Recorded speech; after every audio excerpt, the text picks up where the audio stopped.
Yeah, I'm going to start with the Irish Independent, bringing the back pages here. So the back one here is United Alderweireld after sealing deal for £52 million, Fred. That's and then Sexton and O'Mahony in captaincy battle as Murray targets glory, and Ramos mocks Red's reaction after Karius concussion.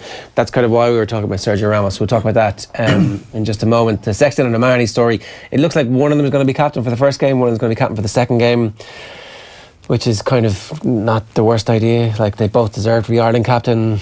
It seems to be a big deal in rugby, and yet they're both excellent captain material, so make them both captain. I don't know that there's a wrong choice there. I suppose it's just balancing up in between within the team dynamic who they think is the better fit, or I won't say more natural leader. They both seem to have all the qualities required, so I think it's probably a good situation for Joe Schmidt to be in. Yeah. But the first thing is that the two of them have to be on the field at the same time, and if they are going to shuffle things around over the course of the 3-test series, there's a good chance for the 2 tests that Sexton starts the first and doesn't the second, and O'Mahony vice versa. We don't know yet, because the competition in the back row was absolutely fearsome. But all of this is in the background and the backdrop of Rory Best, and whether or not he's going to be fit and available for the World Cup next year, and if he is, does he definitely lead Ireland into that World Cup? Does he get given the captaincy heading into the Six Nations in 2019? I don't think he does at this stage. I think they're probably going to say, you go away and concentrate on being as fit as you can, and, you know, take that extra time that is the captaincy and use that for recovery. And here's one of the younger lads going to be captain, I think. Yeah. We're going to do the front pages this morning, obviously, after the shooting yesterday. Drug gang linked to Taylor Gym murder. Katie's father shot in boxing club bloodbath. Innocent dad of 3 killed in reckless attack, and shooter escaped in van and on bicycle. So it is the shooter that they're saying is linked to a drug gang, as opposed to anybody who was shot in that. The next is the Irish Daily Mail. So their front page: why would anyone want to kill Katie Taylor's dad? Boxing trainer was target as man shot dead at his gym. The back page of that is Ramos lets rip. Real Madrid star scoffs at Liverpool fury. I'd like to hear the kind of tone of what Sergio Ramos was saying. Was it like just a jokey kind of, if one of them got the flu, it'd be from my sweat, as opposed to anything more kind of, concussion's not that big a deal, is it? Because I'd say it's more the first than the second. You'd like to think so, yeah, and I think that was probably what made me sit up anyway. Whatever about the Mo Salah one where he's talking about him taking an injection, again, you can debate that either way, but when it gets into concussion stuff, you'd like to think someone's not making a joke about it and trying to make light of it. And again, I'd say he's probably at the stage where he's now in with Spain, he's focusing on the World Cup, he's probably just fed up of it, so this was his way of just kind of dismissing it. Yeah, and maybe putting an end to it and saying, stop moaning, everybody.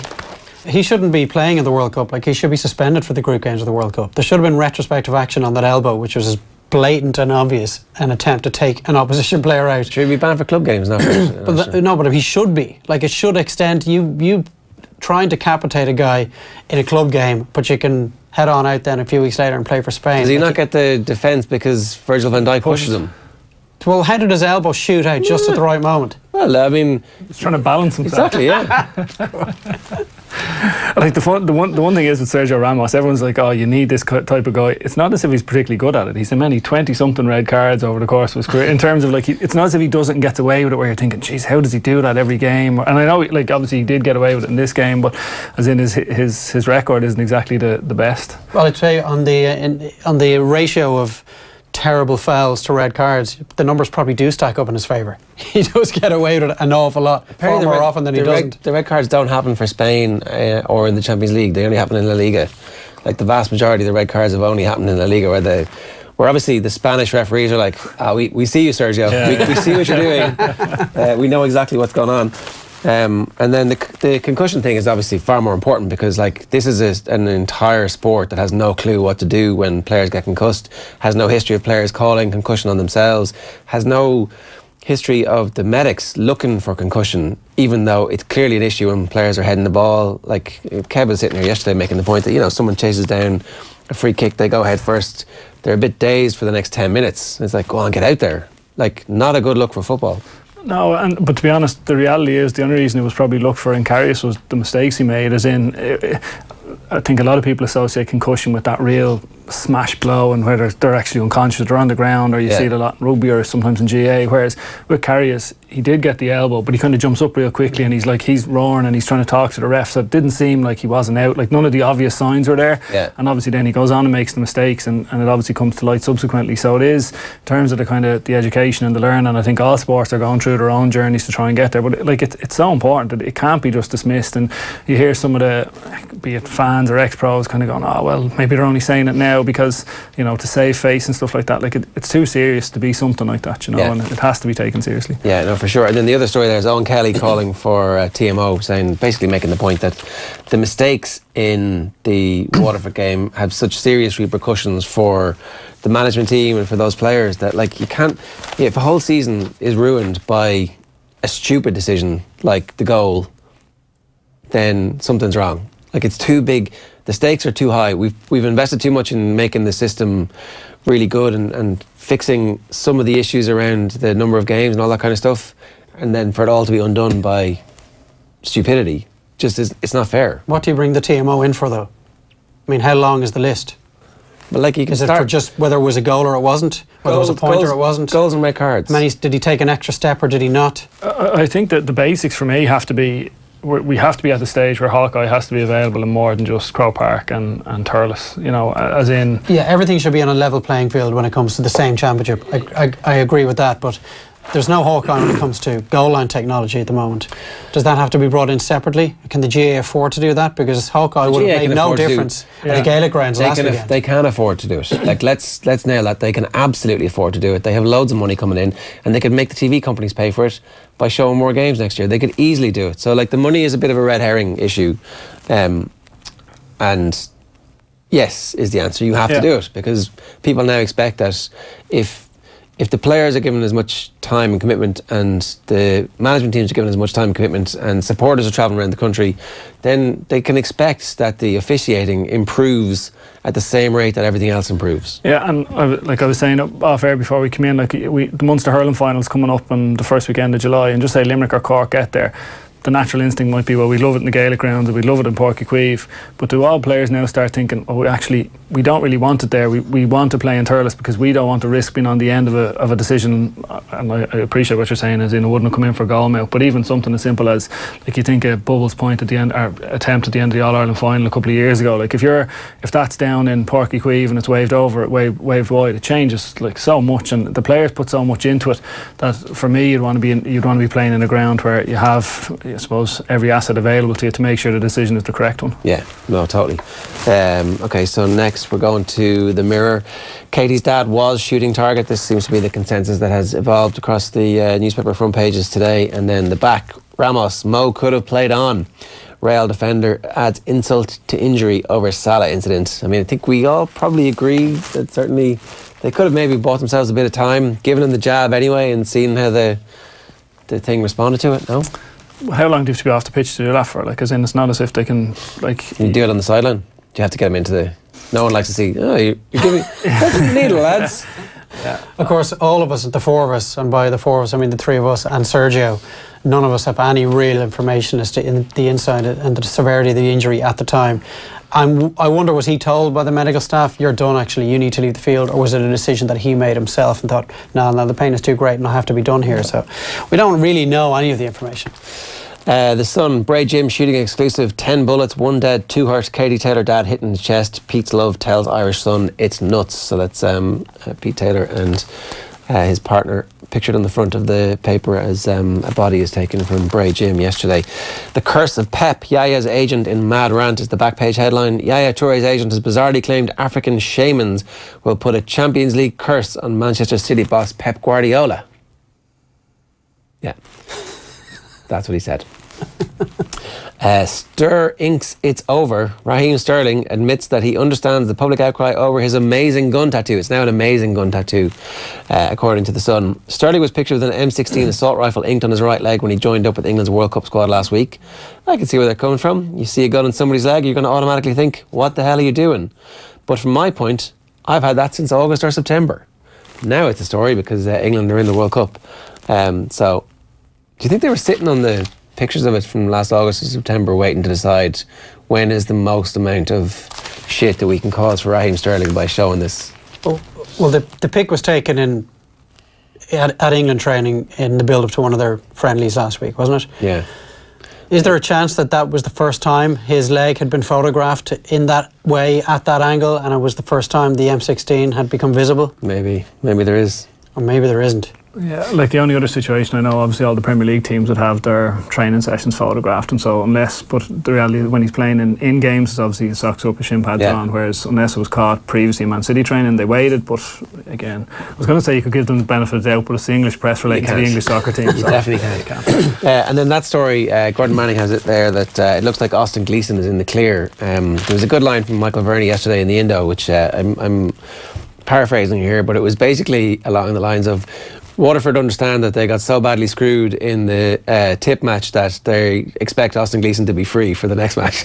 It was like, GAA justice works in this way. It's like, really sorry about that goal, lads, but look, don't worry, we won't penalise Austin Gleeson for the blatant red card helmet issue. Like, he's not really learning his lessons when it comes to the pulling of the head guard. Doesn't seem to be.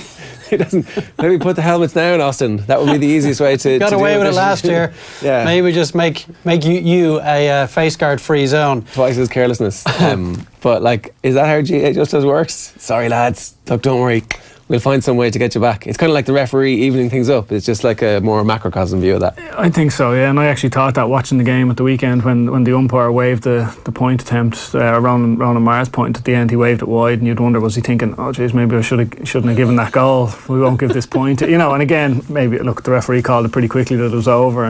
And, but yeah, I'd say there's an element of that comes into a lot of the GAA decisions. Wasn't that the way that Ger Nan saw the justice system of the GAA back in '98? Well, look, if you give these lads a replay, we'll make sure Colin Lynch is available. And then they turned around and suddenly the match was replayed and there's no sign of Colin Lynch. Yeah. So something I'm sure Ger has got over in the following 20 years. Yeah. The front page of the Irish Times today, or well, certainly their sports section, is Darragh O'Shea, his usual column in the Times of a Wednesday. Umpires exist at the bottom of the GAA food chain, and he tells an interesting story about an umpire coming into him at half-time in a changing room when Darragh's changing his studs, and the umpire says, yeah, you made the wrong call on the studs there for the first half, didn't you? And Darragh's thinking, isn't he great? He gets to go home now after this game and tell everybody a story about how he was advising the Kerry lads at half time. He doesn't come across a huge fan of umpires, but he does have sympathy for them, for the fact that you only give out about them when they actually make a mistake, and no one mentions them from one end of the year to the other. Yeah, the other story on page 1 of the Times Sports section is O'Brien is an open book as he plots Carlo's next glorious chapter for Ian O'Riordan, starting the build up to the Leinster football semi-finals, which are in Croke Park this Sunday. 15 games across hurling and football in the GAA Championships this weekend, 3 the following weekend. So you better enjoy yourselves this weekend, folks, because you want an awful lot to get into next week. The Examiner today, it's staying cool. There's a very interesting piece about the Irish rugby team ahead of their first test of the 3-test series against Australia in the next few days. Donald Lennon has a good piece about Carberry and Jonathan Sexton. But staying cool, why Ireland players won't be unsettled by hype and expectation, and a rather fetching photo of Conor Murray. Michael Ryan, relegation will do awfully good, says the Lake County boss. Easy for him to say, he's not the Offaly manager. The front page of the Herald today, again, all of the a lot of the papers going with the story from Bray Boxing Club yesterday. Boxer killed as Katie's dad shot in gym bloodbath. And on the back of the Herald this morning, we don't fear the Dubs, says Turlock O'Brien. So that's not quite what he said. No. Plus, he doesn't need to fear them just yet because he's not playing them yet. They might fear them if they make it to a Leinster final and get beyond Laois. That's your textbook dressing room material for the Laois lads this weekend. The Laois manager's definitely going to walk in and say, look, Carlo already talking about playing Dublin in the Leinster final this weekend. And then Paul in saying Jose must use Fred for change. You've looked at a bit of Fred on. He's got a great YouTube highlights reel. There's a few decent YouTube highlights reels and I enjoy them, and it makes him out to be an absolutely phenomenal footballer. he's left-footed, but he's got a brilliant right foot as well. He's shooting and scoring from range, and his eye for a pass is Iniesta-like. But all the clips are from the Ukrainian top flight. Yeah. I would have a few questions and a few warnings as well. I remember when Anderson signed for United, looking at his YouTube videos and thinking they've signed an absolute genius here. I remember when Aquilani was signed by Liverpool to replace Xabi Alonso. He just looked like a wonderful footballer with all the skills needed to survive in the Premier League. He's just been released by his latest Italian club, and he's on a free transfer now. And I would also ask, he's 25. Why is he only now getting moved to a big club? Why has he only been capped 8 times by Brazil at the age of 25? And he's never scored more than 4 goals in any of his 5 seasons in Ukraine. I mean, 4 great goals, though. When you stick them all together, it's like, that's 20 goals. The highlights reel. One of the YouTube highlight clips I was watching was 5 minutes in duration, but after 2.5 minutes, they started to show free kicks that had been saved, or shots that had hit the woodwork. So I'm thinking, they've already run out of material here. Maybe they should have kept the video to 2.5 minutes. But potentially, in what I was watching, and clips I've seen of him in the Champions League, they bought a really good player. But think of the likes of Cleberson, Varane, those kind of guys United have signed for their midfield in the past. A lot will depend on what Jose does with them as well, though. Like passing sideways. Jose Mourinho can easily beat all that skill out of him and that creativity. But the chances of him playing in a 3 behind Lukaku with Pogba and Alexis Sanchez is pretty mouth-watering. If you've got 2 lads backing them up, like maybe Matic and one of Herrera and Fellaini. But is he not more of a holding midfielder like Herrera? He's more a Herrera than a... Well, he would be a massive upgrade on Herrera if you play him in that role. But I'm not sure Jose Mourinho will see him that way. That's the problem. And he's going to play as part of the front 3. No, not a front 3, as in the way they've been playing this season, a 3 behind a front man and then just 2 in behind. That means he would have to change the way he's playing. I don't see him. I thought he was more, it would be Matic himself, and then you'd have, say, Sanchez, Pogba, and pick Rashford or someone else, and then Lukaku up top. It'd be more him and Matic. Is that not what he's been signed to do, though? See, I just don't know. Because Mourinho, he likes 2 fairly... defensive looking guys who are really interested in a tackle, guys who are happy to do whatever the manager asks of them, and in Matic and Herrera he's getting exactly that. I don't know enough about Fred to know whether he will just take the instruction from the manager and do whatever it is that he wants from him. It was remiss of me to forget about Fellaini as well there. I probably should have name-checked Fellaini as well. Well, who knows, he could beat Arsenal by this time next week. So the Star, which I forgot to do earlier, Bloodbath at Boxing Club, and this is a picture of the 3 victims of the shooting, including Bobby Messett, who obviously was killed by the gunman in Bray yesterday. Pete was the target, Pal killed as 3 blasted in hit on Katie's dad. And then the back page of the Star is Touré's quids in for top 6. In the middle of that rant from his agent, Yaya Touré will play for £1 a week, apparently, obviously with some bonuses and if he, some appearance fees, but he's willing to play for any of the top 6, with the exception of Man City, for £1 a week. Pressure mounting on Mickey Hart. We'll get to that in a couple of minutes. Fred Devil, Mourinho splashes €60 million on Brazilian ace, and Bonner, victory all that matters. So Donegal don't really care too much about the quality of their performance at the weekend, but what they want is victory. Yeah, a couple of the English papers just to finish things off as regards what's going on in the press today. The picture you see is of Novak Djokovic. This is the Guardian, rather. Djokovic down, former champion crashes out to world number 72. Cecchinato in Paris then says he may skip Wimbledon. And as Ger has already been referencing Sterling response to gun critics, I can see where they're coming from, but it does not affect me. And a little story, Ger, I'm sure it will have caught your eye about Aston Villa. Yeah, they're in turmoil. HMRC threat over tax bill and club suspends chief executive. It's been a very bad 10 days or so for Aston Villa Football Club on the back of the playoff defeat. And the front page of the Telegraph sports section, doctors demand new rules on head injuries. Football is told to clean up its act after Karius' extraordinary concussion diagnosis.